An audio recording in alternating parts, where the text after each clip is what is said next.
Welcome to Takeshi's Bench, where you can discuss all things philosophical.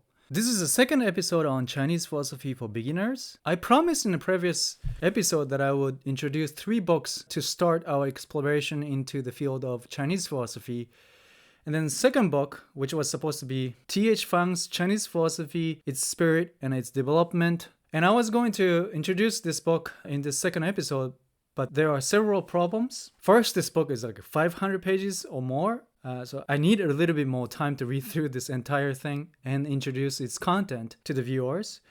And also, as I was preparing the Japanese philosophy, I took a completely different approach. So for Chinese philosophy, I just delved into the content of Chinese philosophy by reading books that I recommended by my friend who is a specialist of Chinese philosophy. For Japanese philosophy, since I'm a specialist of that field, I started to provide the form rather than the content of the field of Japanese philosophy.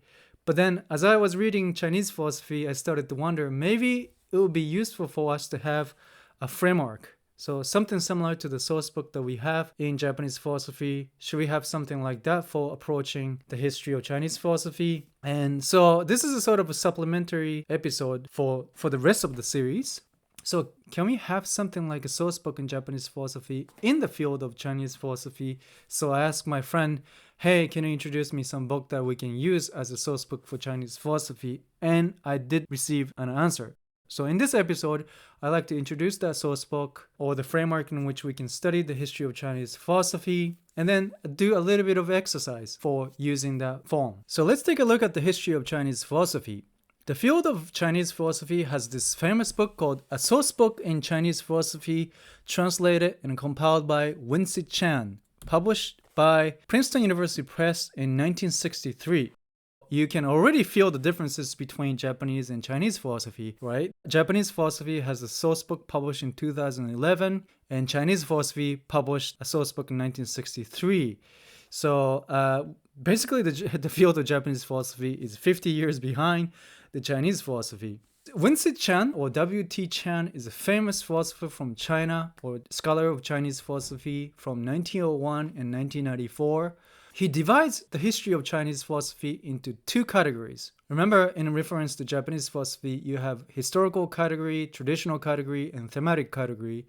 But in relation to Chinese philosophy, Wuzhi Chan uses 2 categories of chronology of dynasties, so which dynasty rose and fell in the history of China, and also it provides the list of schools and thinkers. So you'll be able to actually provide where a certain thinker belongs to, right? So when you actually have a text by a certain thinker, you can look at which schools or which tradition he or she belongs to, and then you can look at the chronology of dynasties to locate the historical and cultural context in which these thinkers were writing their works. So you have these 2 categories to pay attention to when you actually look into the history of Chinese philosophy, whether in relation to historical cultural context or in relation to thinkers or schools. Now, there's a few problems in relation to this source book in Chinese philosophy. The first one is the reception. It seems that, according to my friend, the Anglo-European scholars, when they talk about Chinese philosophy, they don't necessarily use this book, or some of them actually critique this book as not being useful. I'm not sure the reason, so I still have to do an investigation into why Anglo-European scholars are not fond of this book. But as far as I can tell, as a specialist of comparative and Asian philosophy, this book seems to be pretty decent. And because of that, I'm pretty sure the Chinese scholars in the field of Chinese philosophy are citing this book for their publications in English. So there's a little bit of problem with reception. Another problem, and this is the biggest problem for those of us who cannot read Chinese, is the spelling. Because the field of Chinese philosophy has been working on introducing Chinese philosophical texts into Western languages much earlier than Japanese philosophy, it seems that they actually went through some changes in terms of romanization of Chinese terms. Now, in Japanese philosophy, because we entered this field quite recently, there is a set rule for romanization of Japanese terms. So, in general, what you read today would have a single format in which we romanize Japanese names or terms. But when you read Chinese philosophy, let's say from 1950s, the ways in which they romanize Chinese terms are quite different from the ways in which we romanize Pinyin in contemporary society. Okay, so the problem of using a source book in Chinese philosophy is the spelling is not the same as the ways in which we would spell some of the names. Of course, it's not a problem for Chinese scholars because they can just take a look at the Chinese characters and then, with their knowledge of sinographs, they will be able to say, oh, this is the same person that they're talking about. But if you can't read sinographs, it will be very difficult for us to navigate through a source book in Chinese philosophy. To solve this problem, I actually requested my friend to prepare a Word document in which we can see the sinographs, okay? And also their pinyin pronunciation to the right of the sinographs. So you would have a framework of a source book in Chinese philosophy as the map of what is available in the field of Chinese philosophy. I'll put the link to this handout in the description so you'll be able to actually use it for exploring the field of Chinese philosophy. But in the following, I'll give you a case study of two thinkers from the history of Chinese philosophy, and then show you how we can use this handout. So let's do a case study by referring to two thinkers. So I'll give you two pictures of Chinese thinkers from the history of Chinese philosophy. So you take a look at them, right? There are two names actually written on this description, but we can't read the sinographs. So I can give you a name. First one is called Gonsung. Okay. Second one is called Wang Fuzhi. Now, don't quote me on the pronunciation of Chinese names because I'm Japanese. In fact, Japanese read the sinographs in a completely different way from Chinese, so we would call them in a different way. So that's one problem that we have. So you have to make sure to talk to somebody who can read Chinese to learn how to pronounce these names in Chinese. Now we have this Gonsung and Wang Fuzhi in two pictures. If you look at these two pictures, it looks like the guy on the right is much more ancient. It probably comes from, prehistoric time, right? It's really old, almost like a Confucius, right? The second one also looks similar, but then the painting is rather modern. So you have this sense of like maybe Wang Fuzhi is older than Gonsung, but bottom line is that we have no idea who these guys are, right? So let's take a look at the outline provided by Wensi Chan in his source book of Chinese philosophy. So we have the history of Chinese philosophy and an excerpt from W.T. Chan's and a source book in Chinese philosophy published in 1963. The first section, as I mentioned, has the chronology of dynasties. But since we have two names and two pictures, we can skip the dynasties to the list of thinkers and schools. So that's the second section. First, we take a look at this chronology of philosophers, ancient period. Remember, we have two names, Gonsung and Wang Fuzhi. So you have an ancient period, right? The Confucianism, Confucius, Kongzu, Great Learning, it's a famous book. Mencius, Doctrine of the Mean, Sun Tzu, maybe you haven't heard of Sun Tzu. Probably you have heard Confucius and Mencius. And then you have Taoism, or sometimes in older books called Taoism, Lao Tzu or Lao Tzu, right? That's how we spell Lao Tzu today in academia. But then if you read many books from the past century, you read Lao Tzu as well. And Moism, this is probably when you stop hearing about Chinese philosophy, right? Many people know about Confucianism, Taoism, but then you don't really know about Moism. Mozi, and then logicians, Minjia, right? And then look at this. Under the logician, Gonsung or Gonsung. So the first picture of Gonsung comes from antiquity, and then he belongs to logicians, Minjia, and then he's Gonsung, born in 380 BC.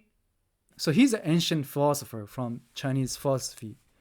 Okay, so Gonsung is an ancient philosopher. Let's go down. You have yin and yang, legalism, and then we enter the medieval period, Confucianism again, and then Taoism or Taoism again, Neo-Taoism, and then Buddhism started from 4th century onwards.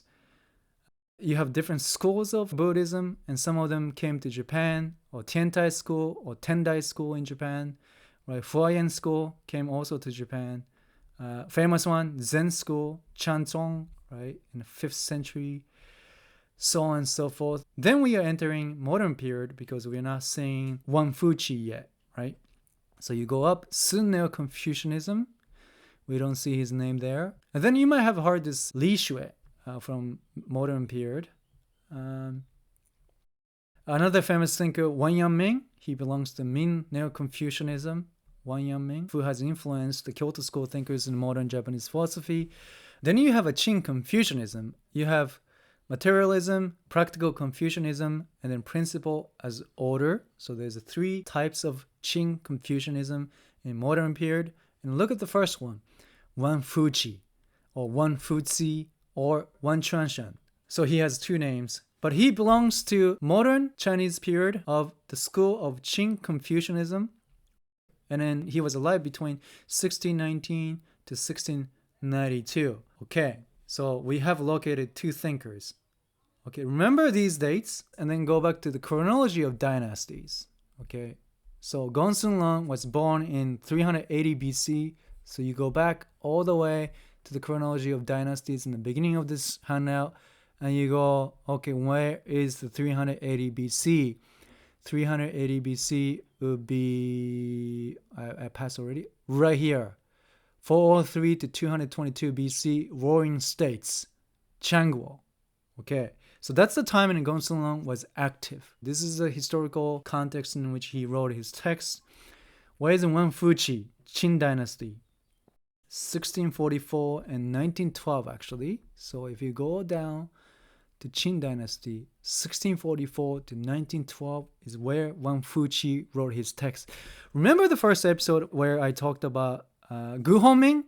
Gu Hongming actually was born in this Qing Dynasty. So can you imagine that they belong to the same historical period as far as the Chinese history is concerned? Okay, let's go back to the slides.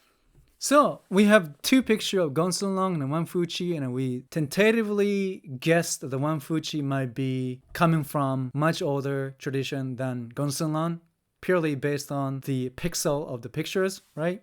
We were completely wrong. Gonsung was born in 380 BC, and then he belongs to this Warring States period in 403 to 222 BC. And Wang Fuzhi, this is how we write his name, was born in 1619 and died in 1692, and he belongs to Qing Dynasty, which was from 1644 to 1912. So he's much more modern thinker than Gonsung. So as you can see, you can use the handout to locate where these thinkers are in relation to the whole framework of the Chinese philosophy. These are very important when you dig into philosophical texts in the history of China. Okay, if you made it this far, you should definitely like this video, and also if you're interested in philosophy, please subscribe to this channel, Takeshi's Bench. If you have any questions about philosophy or comments, arguments, and ideas on all things philosophical, please send them to us through comments below. We will try to pick some of them for the future episodes. Thanks for watching, and see you next time.